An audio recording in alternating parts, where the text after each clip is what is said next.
السلام علیکم ورحمۃ اللہ وبرکاتہ۔ الحمد للہ رب العالمین، والصلاة والسلام علی اشرف الانبیاء والمرسلین وعلی آلہ واصحابہ اجمعین،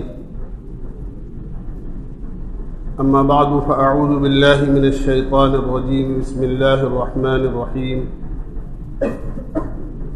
ومن احسن قولا ممن دعا الى الله وعمل صالحا وقال انني من المسلمين، صدق اللہ العظیم۔ میرے بھائیوں، دوستوں، عزیزوں اور بزرگوں، یہ جو مہینہ ہے یہ ربیع الاول کا مہینہ کہلاتا ہے۔ ہم جانتے ہیں اس بات کو کہ یہ وہ مبارک مہینہ ہے جس میں اللہ کے نبی علیہ الصلاۃ والسلام کی تشریف آوری ہوئی ہے۔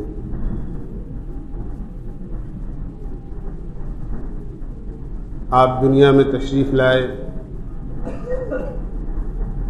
اور اسی مہینے سے آپ کی وفات کا تعلق بھی ہے۔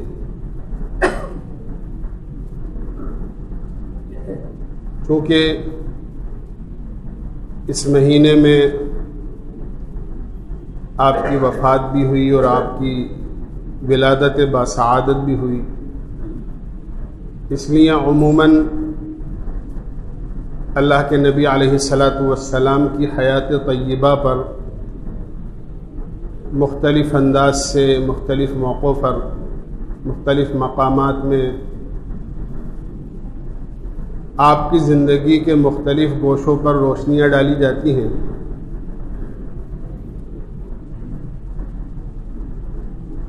یوں تو کبھی بھی کسی بھی موقع پر، رات میں ہو، دن میں ہو، کسی بھی مہینے ہو، کسی بھی وقت ہو، کسی بھی دن ہو، اللہ کے نبی علیہ الصلاۃ والسلام کا ذکر مبارک خیر سے اور بھلائی سے بالکل خالی نہیں ہے۔ یقیناً آپ کا تذکرہ جہاں ہوگا، چاہے وہ کسی بھی اعتبار سے ہو، زندگی کے کسی بھی پہلو پر ہو، یقیناً برکت کی اور سعادت کی اور خیر کی اور بھلائی کی بات ہے۔ لیکن زیادہ تر اس مہینے میں اس لیے ہوتا ہے کہ آپ کی وفات اور آپ کی ولادت کا تعلق اس مہینے سے ہے۔ یہ اللہ کا احسان ہے اور اس کا خصوصی کرم ہے۔ سال میں کچھ موقع ایسے آتے ہیں کہ بعض موسموں کو موسم بہار کہا جاتا ہے اور بعض موسموں کو موسم خزاں کہا جاتا ہے۔ پت جھڑ کا موسم ہوتا ہے، جو درخت سب کو سایہ پہنچاتے ہیں، ان پر کبھی کبھی ایسا موقع اور ایسا وقت آتا ہے کہ ان کے سارے پتے جھڑ جاتے ہیں اور درختوں پر ایک پتا بھی باقی نہیں رہتا، پھر اثر نو نئے پتے آتے ہیں۔ ایک ہوتا ہے موسم بہار۔ ربیع کے جو معنی ہیں وہ موسم بہار کے ہیں۔ اللہ کے نبی علیہ الصلاۃ والسلام کی ولادت باسعادت، آپ کی تشریف آوری ربیع الاول کے مہینے میں ہوئی، اس بات کو بتانے کے لیے کہ جس طرح ظاہری اعتبار سے یہ موسم بہار ہے، اسی طرح باطنی اعتبار سے دنیا کی ساری تاریکیاں اب چھٹنے کا موقع آ گیا ہے اور دنیا کی ساری ضلالت اور گمراہی ختم ہونے کا موقع آ گیا ہے۔ گویا آپ کی تشریف آوری اس بات کی علامت اور اس بات کی نشانی تھی کہ اب دنیا میں ایک روشنی پھیلنے والی ہے اور دنیا کے اندر اللہ کا دین بلند ہونے والا ہے۔ چونکہ حضرت عیسیٰ علیہ الصلاۃ والسلام کے ہمارے اور آپ کے صحیح عقیدے کے مطابق زندہ آسمان پر اٹھا لیے جانے کے بعد تقریباً 550 یعنی 570 سال تک آپ کی تشریف آوری سے پہلے دنیا میں کوئی نبی نہیں تھا۔ اس زمانے کو زمانے جاہلیت کہا جاتا تھا۔ ہر قسم کی برائی اس زمانے میں موجود تھی، ایسی برائیاں جو بالکل ناگفتہ بھی، جن کو کہا بھی نہیں جا سکتا۔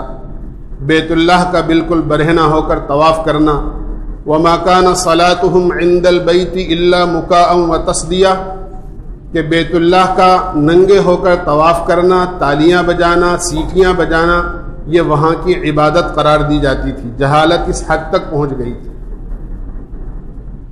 انسان کی قدر و قیمت جانوروں سے بھی زیادہ بدتر ہو چکی تھی۔ معمولی دنیا کے خاطر یا معمولی فائدے کے خاطر انسان کا خون کر دینا، اس کا سر تن سے جدا کر کے اس کی کھوپڑی میں شراب بھر کر پینا، اس کو انسان بہادری اور دلیری اور اپنا ایک بہت بڑا کارنامہ اور کمال سمجھتا تھا۔ اللہ کے نبی علیہ الصلاۃ والسلام ایسی ظلمت اور جہالت اور تاریکی کے موقع پر دنیا میں تشریف لائے، اس بات کو واضح کرنے کے لیے کہ یہ دنیا کا اندھیرا سارا چھٹنے والا ہے، جہالت ختم ہونے والی ہے، علم اور نور پھیلنے والا ہے۔ ایک اللہ کے نبی علیہ الصلاۃ والسلام کی ذات مبارک ہے، ایک اللہ کے نبی علیہ الصلاۃ والسلام کا مقصد حیات ہے۔ آپ دنیا میں کیوں بھیجے جا رہے ہیں، یا آپ سے پہلے دنیا میں نبی دنیا میں کیوں آئے ہیں، آپ کی بعثت اور آپ کی تشریف آوری کا مقصد کیا ہے، آپ دنیا میں جس کام کے لیے بھیجے جا رہے ہیں وہ کام کیا ہے، آپ کا کام کتنا بڑا ہوگا، جبکہ آپ کی ذات ہی ایسی بابرکت ہے کہ جس مقصد کے لیے آپ دنیا میں بھی تشریف لا رہے ہیں، نہ اس مقصد کا اعلان ہوا ہے، نہ اس کی ابتدا ہوئی ہے، لیکن آپ کی تشریف آوری کے موقع پر ہی اللہ نے دنیا میں برکتوں کا ظہور اور برکتوں کا نزول شروع فرما دیا۔ اللہ کے نبی علیہ الصلاۃ والسلام سحر کے وقت میں دنیا میں تشریف لائے۔ یہ بھی اس بات کی علامت تھی کہ سحر کا وقت وہ ہوتا ہے جس وقت رات کی تاریکی چھٹ رہی ہوتی ہے اور صبح صادق کی پو پھٹ کر اور اجالے کی ابتدا ہو جاتی ہے۔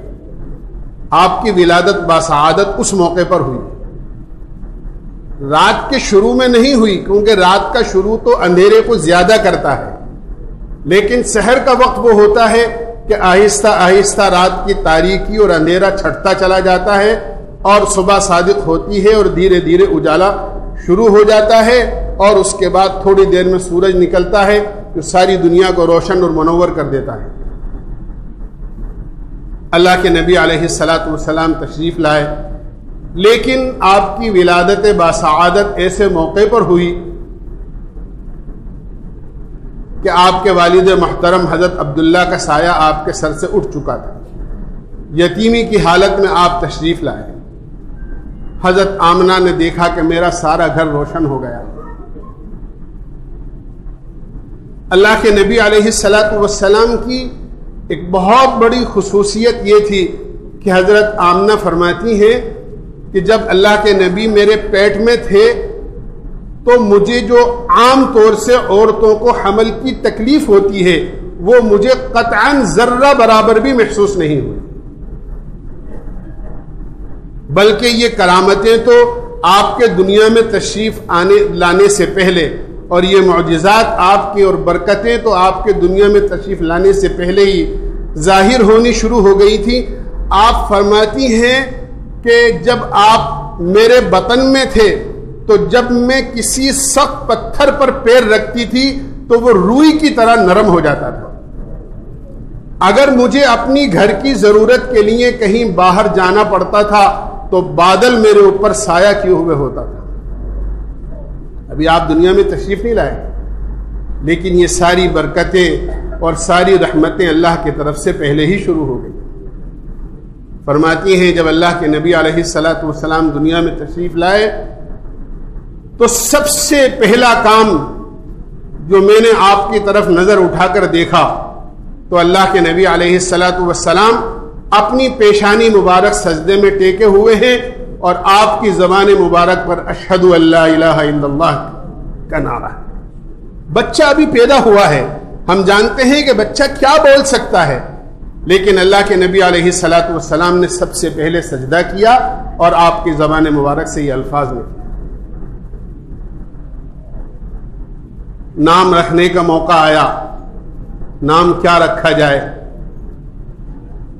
حضرت آمنہ سے آپ کے دادا عبد المطلب نے مشورہ کیا کیا نام رکھیں۔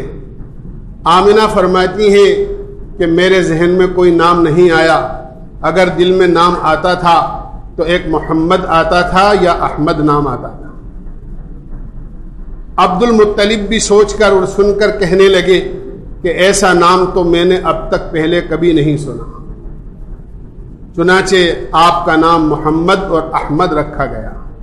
قرآن کریم میں بھی اللہ تعالیٰ نے جناب رسول اللہ صلی اللہ علیہ وسلم کے اس نام کو 4 مرتبہ مختلف مقامات پر ذکر فرمایا ہے۔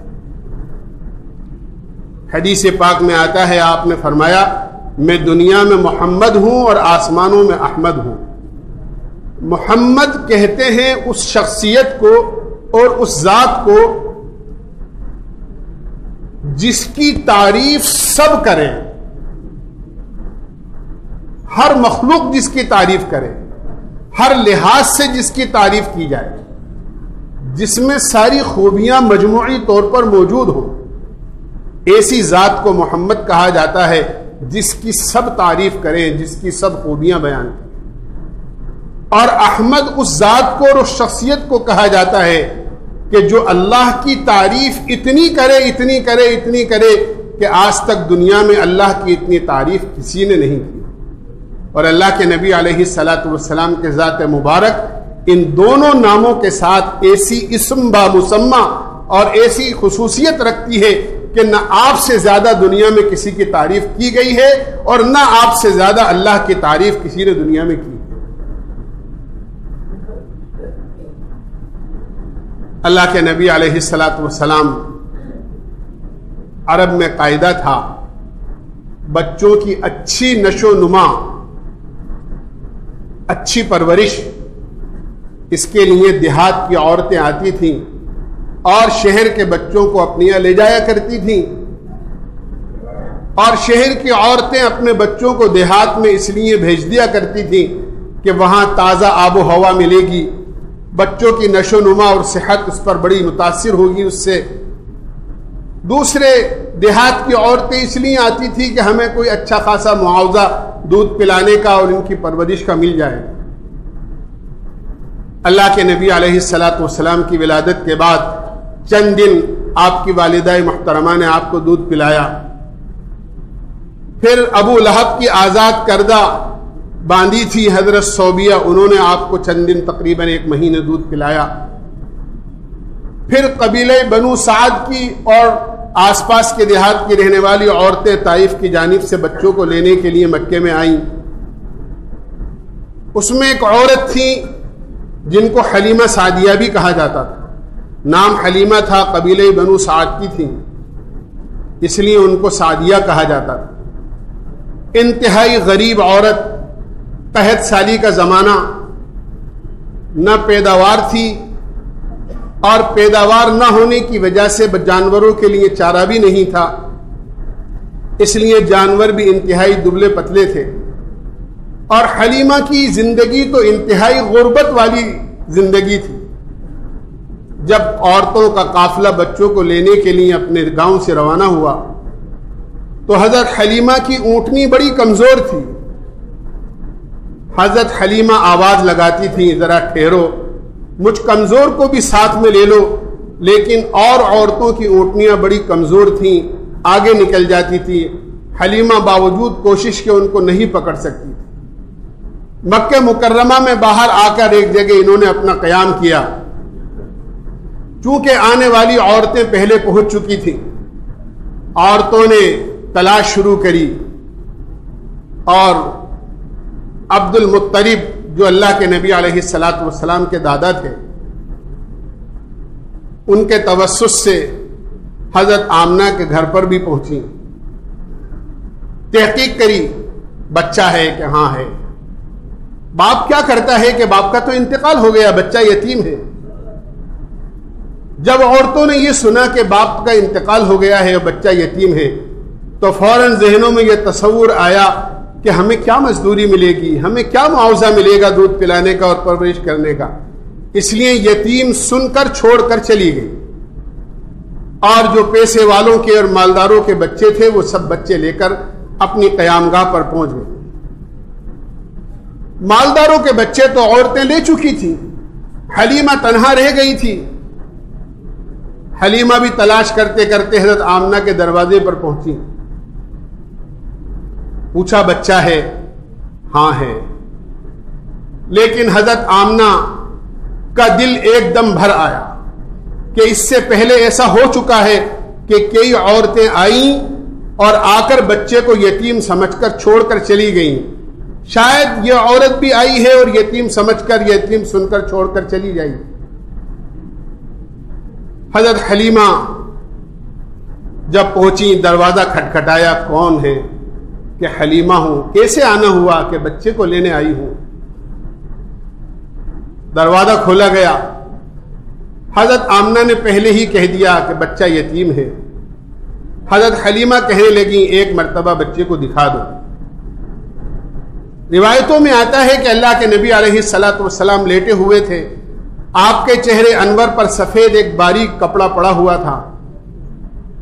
حضرت حلیمہ نے وہ کپڑا ہٹایا اور اللہ کے نبی علیہ الصلاۃ والسلام کے چہرے انور کو دیکھا تو آپ نے ایک دم مسکرا دیا۔ حلیمہ نے کہا آمنہ یہ بچہ مجھے دے دو۔ حلیمہ کے اس کہنے پر آمنہ نے کہا کہ اس کے باپ کا انتقال ہو چکا ہے، بچہ یتیم ہے، تمہیں کوئی خاص مزدوری نہیں مل پائے گی۔ حلیمہ کہنے لگی مجھے کوئی حرج نہیں ہے، تم یہ بچہ مجھے دے دو، اس بچے کی مسکراہٹ سے ہی میرا دل بہل جایا کرے گا، کیونکہ اس کی مسکراہٹ نے تو میرے دل کو چھین لیا ہے۔ میرے بھائیوں، دوستو، بزرگوں، ہمیں یاد رکھنا چاہیے کہ وہ عورتیں اللہ کے نبی علیہ الصلاۃ والسلام کے دروازے پر آئیں اور آپ کو چھوڑ کر چلی گئیں۔ معلوم ہوا کہ کچھ ایسے بدنصیب بھی ہوتے ہیں جو اللہ کے نبی کے دروازے پر پہنچ کر بھی محروم چلے جاتے ہیں، اور وہ اس لیے ہوتے ہیں کہ جن کی نیتوں میں فساد ہوتا ہے، جن کی نیتوں میں اغراض ہوتی ہیں، جن کی نیتوں میں اخلاص نہیں ہوتا۔ حلیمہ نے مزدوری کی طرف اور معاوضے کی طرف دھیان نہیں دیا، اللہ کے نبی علیہ الصلاۃ والسلام کی خدمت کی طرف دھیان دیا، تو اللہ کے نبی علیہ الصلاۃ والسلام کی خدمت کی سعادت حلیمہ کو مل گئی۔ اور عورتوں کے ذہنوں میں مال تھا کہ مال ملے گا تو ہم بچوں کو لیں گے، اور مال نہیں ملے گا تو بچوں کو نہیں لیں گے، تو اللہ کے نبی کے دروازے سے چلے نہیں گئے بلکہ ان کو دھتکار کر اور دھکے دے کر نکال دیا گیا۔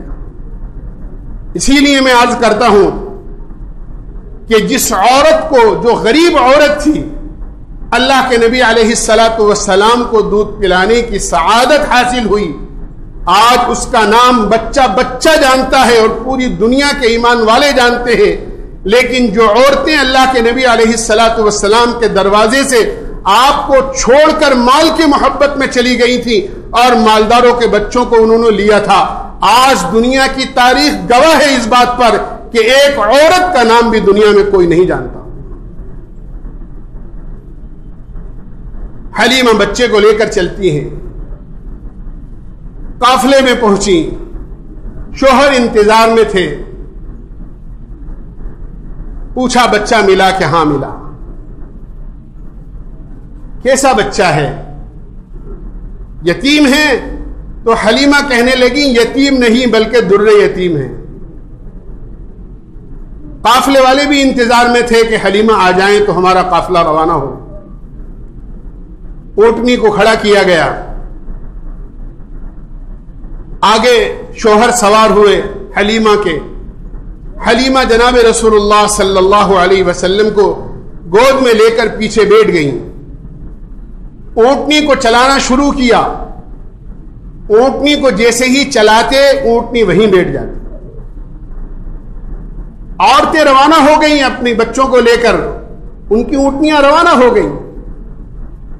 پھر دوبارہ کھڑا کیا اور اونٹنی سے چاہا کہ یہ چل جائے, لیکن پھر بھی اونٹنی نہیں چلی. حیران ہیں دونوں میاں بیوی, کیا بات ہے, اتنی کمزور ہو گئی ہماری اونٹنی کہ چل کر نہیں دیتی. لیکن دونوں نہیں سمجھ پا رہے تھے کہ آخر قصہ کیا ہے. اللہ نے ذہن میں بات ڈالی کہ جب تک ہمارے شاہ سوار کو آگے نہیں رکھو گے اور تمہاری پیٹھ اس کو ہوتی رہے گی, خبردار خبردار اونٹنی نہیں چلے گی. جب اللہ کے نبی علیہ الصلوۃ والسلام کو آگے گود میں رکھا گیا تو اونٹنی نے چلنا شروع کر دیا. اللہ تعالیٰ یہ بتانا چاہتے تھے کہ میرے محبوب بچپن میں ہیں, اب یہ دودھ پینے اور پلانے کا زمانہ ہے. اگر ہمارے نبی کی ذات کو کسی نے پیٹھ دکھائی تو اس کی اونٹنی چلنے کو تیار نہیں ہے. اگر قیامت تک دنیا میں رہنے والے انسان میرے نبی کی ذات کو اور میرے نبی کے دین کو پیٹھ دکھائیں گے تو یاد رکھنا زندگی کی گاڑی کبھی چلنے والی نہیں. زندگی کی گاڑی کبھی نہیں چل سکتی. اور پھر اونٹنی نے چلنا شروع کیا تو ایسا چلنا شروع کیا کہ جو عورتیں آتے وقت میں بہت آگے بڑھ گئی تھیں اور حلیمہ آواز دیتی تھی رک جاؤ مجھے بھی ساتھ لے لو. اب حالت یہ تھی کہ حلیمہ کی اونٹنی اتنی تیز رفتاری کے ساتھ آگے بڑھ رہی تھی اور عورتوں کی سواریاں پیچھے ہو گئیں. اب عورتیں آواز دے رہی ہیں حلیمہ کیا بات ہے, آتے وقت تو تیری اونٹنی بڑی کمزور تھی اور اب واپس جاتے وقت تیری اونٹنی میں اتنی طاقت آ گئی کہ ہم سب کو پیچھے چھوڑ دیا, کیا تو نے سواری بدل لی؟ حلیمہ نے آواز دے کر کہا سواری نہیں بدلی ہے بلکہ سوار بدل گیا ہے. اللہ کے نبی علیہ الصلوۃ والسلام کو لے کر گھر پہنچی.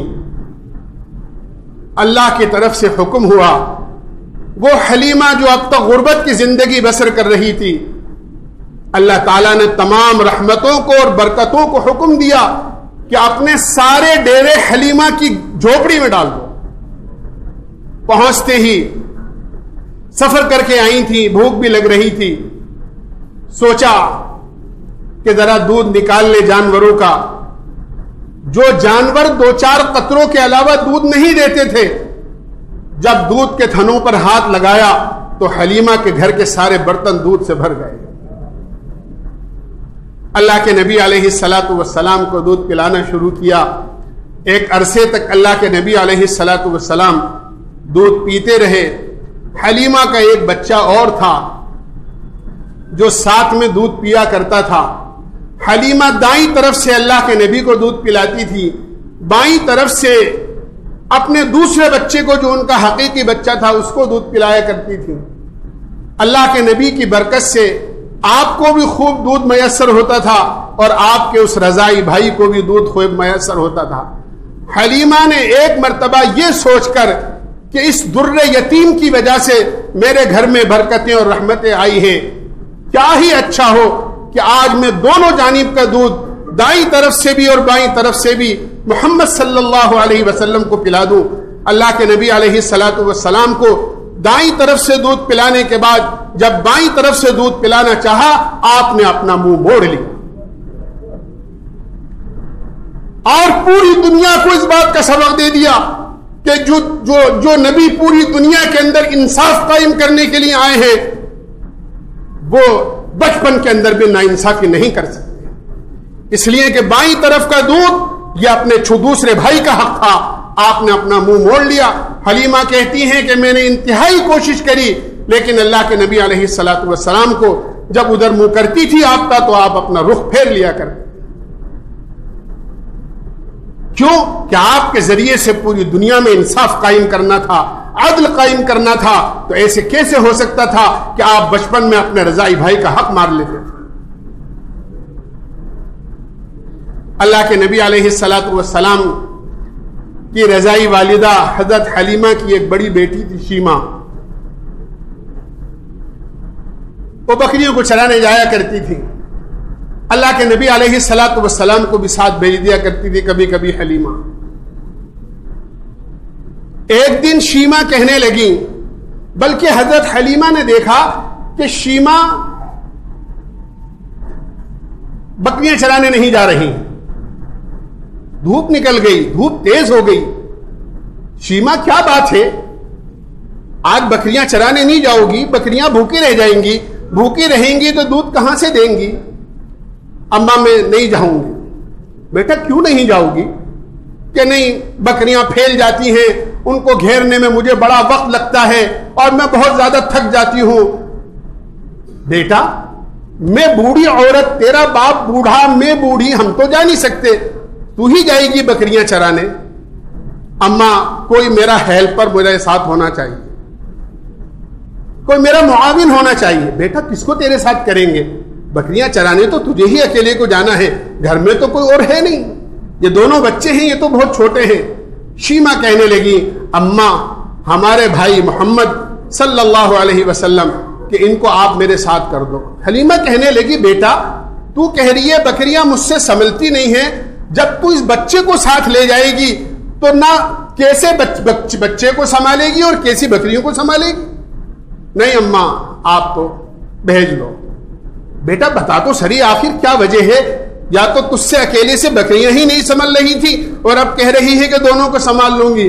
اماں بات یہ ہے کہ ایک مرتبہ جب آپ نے ہمارے بھائی محمد صلی اللہ علیہ وسلم کو میرے ساتھ بھیجا تھا تو میں نے کیا دیکھا کہ میں ایک درخت کے سائے میں نے 3 باتیں دیکھی. شیما کہنے لگی میں نے 3 باتیں دیکھی. ایک بات تو یہ دیکھی کہ اس سخت دھوپ میں جہاں جہاں جاتی تھی اس بچے کو گود میں لے کر چلنے کی وجہ سے ابر اور بادل میرے اوپر سایہ کیے ہوئے رہتا تھا. مجھے دھوپ کی تپش اور دھوپ کی گرمی ہی محسوس نہیں ہوتی تھی. ایک تو یہ آسانی میرے لیے. دوسرے کہنے لگی کہ ایک مرتبہ جب میرے ساتھ یہ بچہ تھا اور میں اس کو گود میں لے کر بیٹھی ہوئی تھی تو ایک راہب کا گزر ہوا وہاں سے.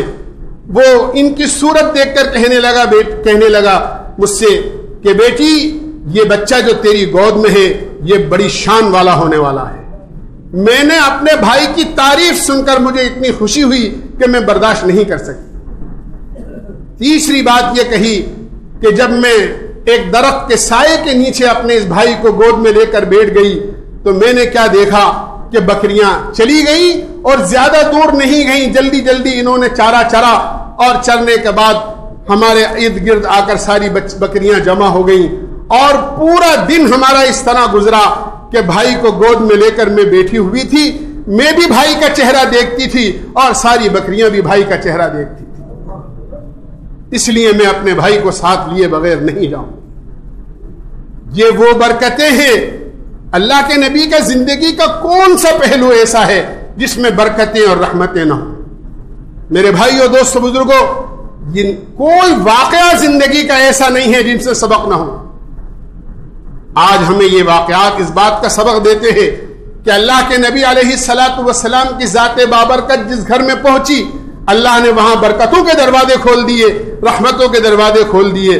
آج اللہ کے نبی علیہ الصلوۃ والسلام تشریف فرما نہیں ہے، لیکن آپ جس مقصد کے لیے دنیا میں بھیجے گئے تھے، جس کام کے لیے بھیجے گئے تھے، جس دین کو لے کر بھیجے گئے تھے، وہ دین ہمارے پاس موجود ہے. جو اس دین کو اپنے گھر میں آنے کی جگہ دے گا اور اپنے گھر کے اندر اس دین کا استقبال کرے گا، جس طرح آپ کی ذات کا حلیمہ نے استقبال کیا، اللہ اس کے گھر میں رحمتوں کے اور برکتوں کے دروازے کھولے گا. آج ہمارے گھر میں ہر چیز کی جگہ ہے. آپ دیکھو فرنیچر کی لائن کی ساری چیزیں ملیں گی، ہمیں ہمارے استعمال کے سارے برتن ملیں گے. آج ہمارے لیے چلنے پھرنے کی سواری ملے گی، پہننے اوڑھنے کے کپڑے ملیں گے، سردی اور گرمی کے سامان ملیں گے. اگر نہیں ملے گا تو اللہ کے نبی کا دین نہیں ملے گا، اللہ کے نبی کی سنت نہیں ملے گی. میرے بھائیوں کہیں ایسا نہ ہو کہ جس طرح وہ عورتیں اللہ کے نبی کو چھوڑ کر چلی گئی تھی اور وہ محروم کی محروم رہ گئیں، اگر ہم نے اپنے گھروں میں ہر چیز کو داخل کیا اور اللہ کے نبی کے دین کو داخل نہیں کیا تو کہیں اللہ ہمیں آخرت میں محروم نہ کر دے. اللہ ہمیں سمجھنے کی اور عمل کی توفیق نصیب فرمائے. وآخر دعوانا الحمدللہ.